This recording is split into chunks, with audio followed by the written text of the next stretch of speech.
bisa berarti kita wawancara. Ya, nanya.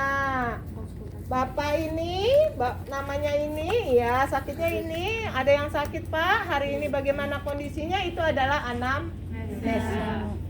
Ya. Yang kedua adalah palpasi. Apa palpasi? Raba. Ya. Yang pakai kerudung, tolong diperhatikan, mohon maaf lahir batin ya. Ada mungkin ajaran agama yang tidak boleh kita menyentuh yang bukan muhrim kita. Tapi kalau kita seorang medis susah, gak mungkin kita, Pak. Gimana caranya Pak? Ya? Bapak gimana Pak caranya? Coba Bapak raba-raba sendiri saya. Kan susah namanya. Ya. Jadi tolong dengan sangat, kalau kita memang mau menjadi seorang medis ya harus korban, ya. Bahkan ada rumah sakit yang tidak membolehkan kita memakai kerudung. Memang ya. Ya. Jadi ada yang tidak membolehkan kita pakai kerudung. Jadi sampai di rumah sakit ya harus dibuka. Kadang-kadang teman-teman mengakalinya dengan tutup kepala, ya, pad yang di koka itu, ya. Ada yang seperti itu, tapi ya sudah. Ini artinya pengorbanan kita, kan kita juga tidak semena-mena. Tapi kalau kalian tidak nyaman dengan itu ya sudah, kalian tidak usah praktek di rumah sakit itu, atau kalian tidak usah jadi seorang medis, itu aja. Oke? Karena kita tetap harus menyentuh pasien kita, ya. Kalau kalian sungkan ya pakai sarung tangan aja, pakai handscoon, ya, sehingga tidak bersentuhan, ya nggak apa-apa, oke aja, ya, tergantung bagian. Tapi nggak mungkin kita tidak bersentuhan dengan pasien, karena tahap yang kedua adalah palpasi, kita menyentuh pasien. Mau tensi, bagaimana caranya nggak nyentuh pasien? Pak, Bapak pasang sendiri alatnya bisa ya Pak ya, gitu kan susah, ya. Maka kita tetap harus mau nyuntik, kan tetap harus megang pasiennya. Ya, ini palpasi yang kedua. Yang ketiga adalah perkusi. Apa? Ketuk.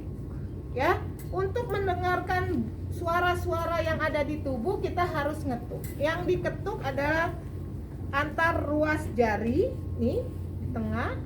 Yang ngetuk adalah jari tengah. Makanya tidak boleh ada kuku. Ya, yang main bukannya begini ngetoknya. Ya. Yang main bukannya sikut, tapi yang main adalah pergelangan tangan. Sama orang tenis, kalau tenis kan yang main ini ya kan? Yang main ini. Tapi kalau orang bulu tangkis, yang main pergelangan tangan. Gak ada bulu tangkis ini, gak ada, ya kan? Jadi yang main adalah pergelangan tangan. Sama kalau pada saat kalian perkusi, ya, yang main adalah oke? Nanti dilihat ya, nanti belajar ngetok perut, bunyinya pung pung pung pung ya, harus bunyi, oke? Itu perkusi. Yang terakhir adalah auskultasi. Apa auskultasi? Mendengar pakai stetoskop. Masa mendengar pakai kaki? Mendengar ada yang tidak pakai stetoskop. Mendengar denyut jantung janin, DJJ. Pakai alat yang kayak trompet, lenek, laenek, pakai C tulisannya, laenek, ya bacanya lenek. Jadi ini ibu hamil bentuknya kayak trompet gitu, ya, kayak trompet. Yang corongnya itu taruh di perut ibu, lubang atasnya kita dengar. Itu kalau di kampung, karena nggak punya USG, nggak punya DJJ yang digital, ya, maka kita harus dengarnya pakai itu, ya. Jadi itu ditempel di perut ibu, baru kita dengar. Itu juga auskultasi. Oke, ada pertanyaan? Yakin nggak? Kita mulai dari head to toe. Head, tugas kalian nanti mencatat pemeriksaan yang ada di kepala, leher, dada, perut, lengan atas, lengan bawah, ya, tungkai atas, tungkai bawah. Oke? Jadi kalau di kepala, ini saya buka sedikit-sedikit, tapi nanti kalian harus tulis dengan lengkap, ya. Dari kepala, mulai dari rambut. Maaf ya, saya pegang-pegang ya. Ini adalah, ini dia udah inform konsen saya ya. Udah permisi dan yang bersangkutan bersedia. Kita lihat dari kepala. Apa yang dilihat kepala? Rambut. Oke, yang duluan kelihatan adalah rambut. Jadi biasakan kita melihat dulu dengan mata, baru palpasi, baru perkusi, baru auskultasi. Ya, jadi kita lihat dulu rambut. Rambutnya warnanya hitam, lebat. Sambil ngobrol, sambil kita lihat gini ya. Ya, sambil kita rapi-rapi, kita lihat nih, ada ketombe kah, ada kutu kah, ya. Karena tergantung pada hygiene orang, benar. Kalau ketombe itu penyakit loh, dermatitis ya. Gitu. Ya, itu adalah penyakit orang ketombean. Bukan sekedar gatal-gatal nggak pernah keramas, itu penyakit harus diobati. Ya, kutu juga begitu. Berarti hygiene dia nggak bagus. Ya, masih bagus kutu. Kalau kelabang kecoa di situ kan berarti nggak mungkin. Itu yang keriting-keriting itu curi. Makanya kalau laki-laki, perempuan jangan sampai, ke perempuan walaupun panjang jangan sampai tidak keramas 2 hari. Karena kelenjar lemak kita, sebum kita itu keluar. Coba kalau nggak keramas, apalagi pakai kerudung. Dulu saya waktu belum pakai kerudung bisa 3 hari 4 hari baru keramas. Kalau pakai kerudung nggak bisa, empuk rasanya, ya.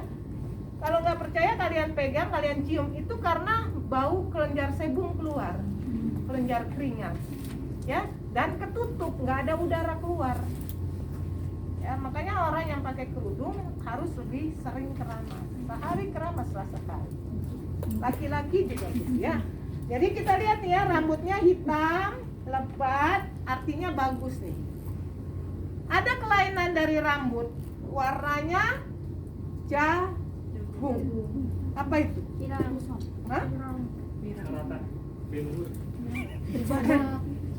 Bukan kan putih, rambut jagung, warnanya keemas kecoklatan itu. Karena dia ada apa kalau rambutnya kayak gitu? Kering. Kurang nutrisi, ada kelainan gizi. Pernah dengar kwashiorkor, marasmus? Ya, itu menandakan bahwa dia ada kelainan gizi. Ya, kurang gizi. Marasmus, kwashiorkor, tulisannya KW kwashiorkor. Susah banget tulisannya. Ya, bacanya kwashiorkor.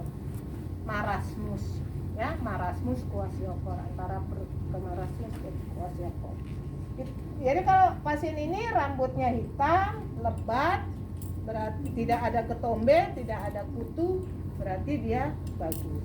Oke, sehat bagian rambut. Kita turun dong ke muka ya, bagian muka ya. Yang pertama dilihat, karena kita turun setahap, maka yang dilihat adalah ya. Jidatnya ada jerawat, tidak, ini kan ada kerut nih, kerut di dahi ya. Ini simetris atau tidak ya. Kalau kita gini nih kan ada kerut nih ya, simetris atau tidak. Ada yang satu sisi kanan ada kerutnya, sisi kiri nggak ada kerutnya. Kerut di dahi kan melintang begini ya. Kalau kerut di mata adanya di sini ya, tapi kalau kerut di dahi adanya melintang begini. Oke? Nah, maskernya buka ya. Oke ya, maaf ya. Nah, ganteng banget ya. Kita harus lihat posisi simetrisnya wajah ya. Yang diketawain apa? Naksir ya? Awas lo ya, gue denger nanti ada yang pacaran sama Abizar, awas ya. Kasih tahu ya. Oke Bu, aman Bu. Aman. Ini kita mesti lihat simetris dari wajah, ya. Kalau kita lihat sini simetris ya, alisnya simetris, matanya simetris, ya, letak kanan letak kiri. Ini segaris nih dari ujung dahi satu garis nih, satu garis sampai ke fontanella, ubun-ubun besar, ya. Nggak kelihatan? Oh, ya. Ini berarti simetris dia, ya.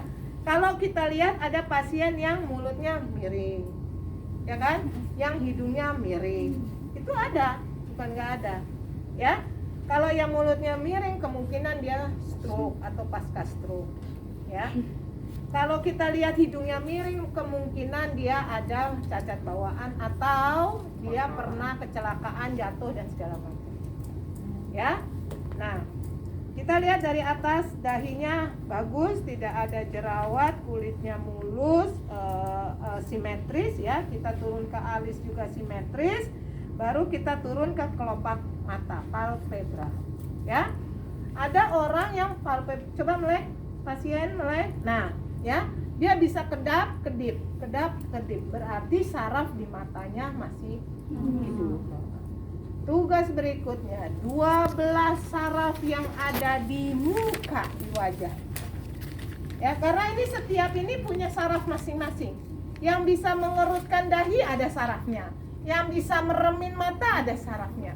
Yang bisa membuat bola mata lirik kanan, lirik kiri, lirik atas, lirik bawah ada sarafnya. Ya, yang bisa bikin tersenyum ini smile line juga ada sarafnya. Ya, jadi ada 12 saraf yang ada di wajah. Apa itu dan tulis apa gunanya, mempersarafi apa, ya. Jadi dari mata simetris, palpebranya aman, ya. Baru kita turun ke bola mata, ya. Banyak perangkat di mata, di bola mata, ya. Ada konjungtiva, ada sklera, ada iris, ada pupil, ada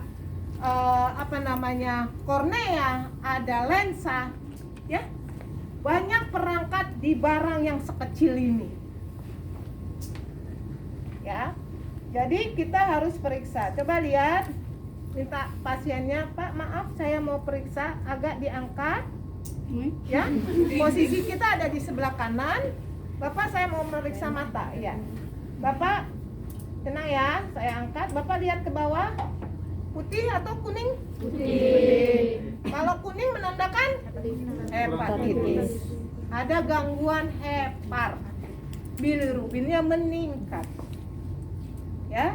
Tapi pasien ini putih, berarti bilirubin tidak meningkat, ya. Baru Bapak coba lirik ke kanan. Lirik ke kanan, lihat matanya ikut dua-duanya nggak, bola matanya? Ke kiri Bapak, ke atas, ke bawah, ikut bola matanya? Ada yang dibilang jereng, ya, strabismus. Jadi mata kanan tidak sinkron dengan mata kiri, ya. Jadi Bapak ini kebetulan bola matanya juga mata dalam keadaan normal, ya. Konjungtivanya warnanya putih. Tadi tidak ada ikterik, ya. Kalau kuning namanya iktarik, ya, karena bilirubin meningkat. Jadi ini Bapak ini warnanya putih, ya, berarti tidak ada bilirubin meningkat, tidak ada indikasi bilirubin meningkat. Yang kedua, tidak ada warna merah. Artinya kemungkinan tidak ada pendarahan di bola mata, ya. Ada yang warnanya merah cuma karena iritasi atau merah darah. Jadi ada pembuluh darah yang ada di bola mata pecah. Itu kayak orang ketonjok, ya. Kalau orang ketonjok merahnya tuh merah. Bukan sekedar merah karena kelilipan atau kena debu, bukan, ya. Maka pengobatannya juga harus beda antara yang iritasi sama yang pendarahan itu bleeding, ya. Kalau yang iritasi ya insto aja gitu mah oke lah, ya, karena dia membersihkan aja. Tapi kalau dia pendarahan bleeding harus ada obat yang mengecilkan pembuluh darah. ya, membuat konstriksi sehingga darah yang rembes-rembes itu bisa kekunci. Ya. Yang selanjutnya kita harus periksa adalah sklera. Ya. Apa skleranya? Pemeriksaannya, taruh tangan ke bawah mata, tarik ke bawah, Bapak lihat ke atas. Nah, warnanya apa? Pink. Ya, artinya tidak kalau pucat, anemia. Oke, berarti Bapak ini tidak anemia. Ya, oke. Nah, itu dari mata. Kita turun lagi ke hidung. Ya, lihat berarti hidungnya adalah simetris. Ini adalah os nasal. Ya, os nasal. Nih, yang bikin hidung itu mancung atau tidak mancung adalah os nasal ini. Ini adalah tulang rawan. Jadi dia gampang banget dibentuk, apalagi waktu kecil. Maka sering-sering kalau punya anak kecil, mumpung dia masih bayi, masih ini, masih pertumbuhan. Iya, dipijat-pijat supaya hidungnya mancung. Ya, kalau sekarang zaman sekarang bisa nggak dibuat mancung? Bisa. Bawahnya dipasang implan. Jadi dia naik. Ini tinggi nih. Ngikut kan? Ini cuping hidungnya dipotong sedikit. Nah, jadi deh hidung bule. Ya. Cuping hidungnya ini dipotong. Diiriskan karena estetik ya. Bawahnya dipasang implan biar naik ini hidungnya. Bukan dong dari itu. Ya, tapi syukurilah apa yang dikasih Tuhan. Ya, alhamdulillah dikasih lubang hidungnya biar bisa napas. Ya kan, kalau nggak bisa napas kita. Ini hidungnya adalah simetris. Lihat ya, satu garis. Jadi satu garis ini semua tarik ke fontanella ubun-ubun besarnya. Ya, yang di atas. Ini segaris dengan lipat bibir atas. Ya, sampai dengan ini. Ada yang tidak simetris. Ya. Pemeriksaan selanjutnya adalah hidung. Ya. Hidung kita mau lihat apakah hidung ada masalah atau tidak. Maka kita pakai pen light. Ya. Pen light. Ya. Diangkat sedikit, maaf. Diangkat sedikit. Enggak, beneran. Hah? Gimana lihatnya? Iya. Diangkat sedikit, dilihat. Apa yang dilihat? Di hidung itu, ini ada tulang, di pinggir-pinggirnya ini ada jendolan-jendolan, namanya konka. Ya. Kalau orang yang lagi rinitis, lagi infeksi rinusnya, itu konkanya membesar dan merah. Tadi siapa itu yang jadi volunteernya merah. Dia lagi gatel itu. Ya. Jadi konkanya itu merah dan tidak membesar. Kalau membesar mampet. Ya, mampet, nggak bisa napas. Jadi kita mesti lihat dari bawah apakah ada hiperemesis. Hiperemesis? Nggak ada. Ya, aman, longgar, berarti dia kemungkinan tidak ada rinitis. Ya. Satu lagi, mata tadi karena pakai pen light ya. Kalau kita mau memastikan apakah ini pasien masih hidup atau tidak, salah satunya adalah refleks pupil. Ya, refleks pupil itu gini. Ini pasiennya diangkat, ya, terus di center dari samping, ya, dari samping di center. Coba lihat pupil yang di tengah warnanya. Mengecil atau membesar? Jangan kedip. Kan mau diperiksa. Tuh, pupilnya membesar apa mengecil? Mengecil. Dia kalau kena sinar, pupilnya mengecil. Kalau jenazah kena sinar pun tetap besar. Nggak ada refleks pupilnya. Ya, kita cari-cari nadinya udah nggak ada. Ya, terakhir adalah refleks pupil.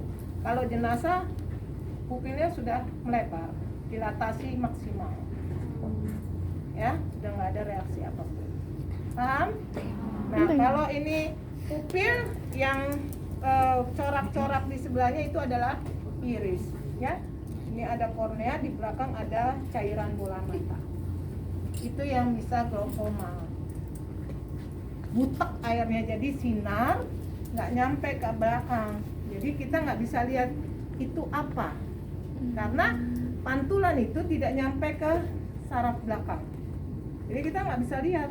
Karena apa? Butek. Coba lihat air yang butek di center dari depan, tembus nggak ke sini? Nggak tembus. Tapi kalau dia air putih bening, kita center, dia tembus ke belakang. Makanya cairan bola mata harus putih jernih. Kalau butek namanya glaukoma. Kalau katarak lensanya yang rusak. Kalau buta warna? Kalau buta warna sarafnya yang rusak. Kalau ini mana? Itu tergantung refleksinya, ya. Jadi ada cembung, ada cekung, ya. Itu antara minus sama plus. Gangguan refraksi. Oke? Itu mata turun. Nah, sekarang bibir. Warna bibir harusnya warnanya Pink. pink. Kalau nemu pasien bibirnya hitam, kita harus tanya, Bapak merokok? Tidak. Kalau dia merokok bibirnya hitam, it's okay, ya. Tapi kalau enggak, saya nggak pernah merokok, bibirnya hitam, hati-hati dengan gangguan jantung. Oke, berarti ada sesuatu yang menghambat, ya. Distribusi darah enggak enggak adil, ya. Ada bagian yang tidak dapat sehingga warnanya gelap. Oke, baru kita periksa Bapak mukanya, mulutnya dibuka, lidahnya dikeluar. Lihat ya, dari mulut dibuka kita bisa lihat ya, apakah ada stomatitis atau tidak, sariawan atau tidak, ya, usus.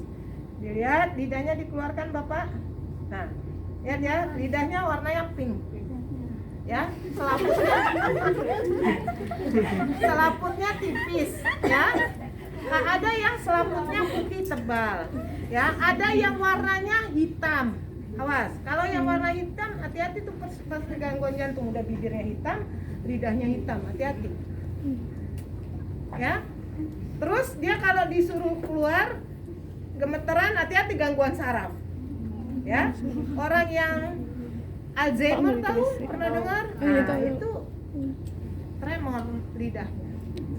Ya, kalau disuruh tangan begini juga tangannya tremor. Ya, kalau yang normal kan enggak. Ya, tapi kalau ada yang itu berarti Alzheimer. Ya, lidahnya juga gitu. Jadi kalau disuruh periksa sama dokter, lidahnya keluarin, jangan malu-malu, karena kalau malu-malu gemeteran tadi dia. Ya kan? Jadi yakin aja keluarkan. Dah. Karena kalau kita tahan-tahan dia gemeter. Nah, gemeter dokternya bilang, "Loh, kok tremor?" Nah, padahal dia yang nahan-nahan. Ya, jadi kita harus jujur sama dokter. Oke? Nah, habis itu barulah kita lihat lidah, gigi, ya.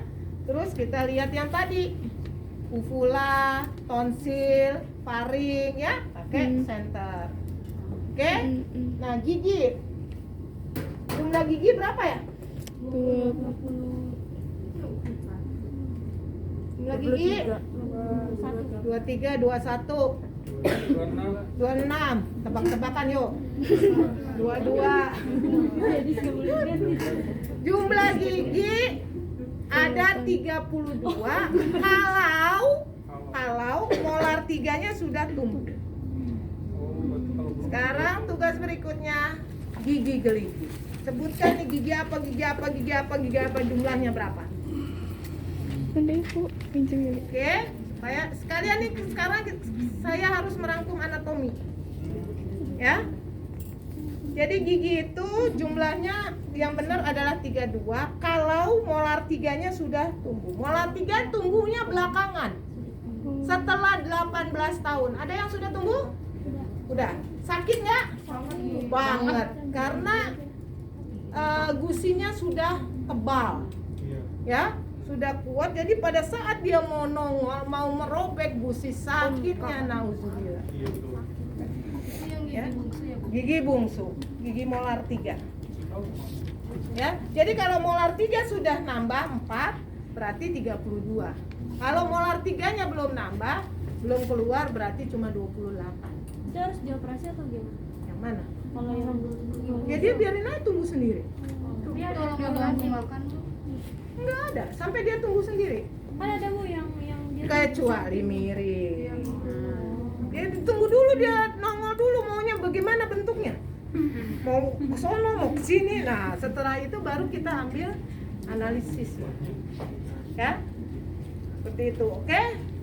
Nah, itu adalah gigi-gigi. Kita harus cek giginya ada lubang kah, ada yang hilang kah, ada yang radix kah. Nih tinggal akar namanya radix.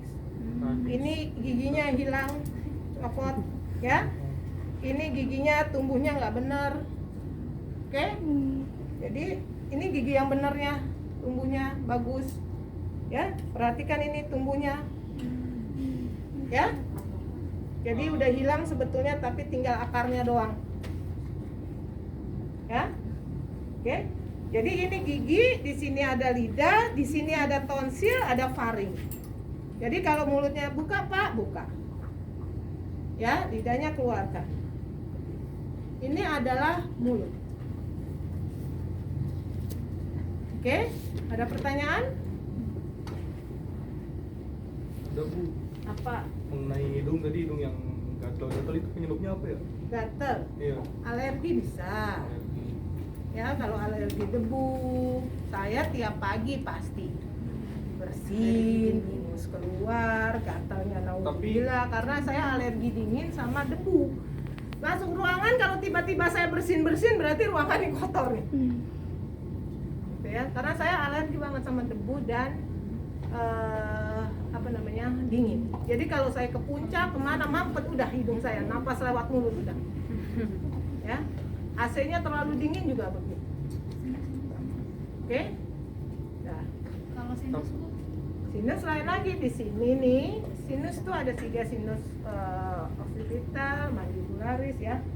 Nah itu rongganya itu seperti sarang lebah, pernah lihat? Sarang madu itu sarang lebah.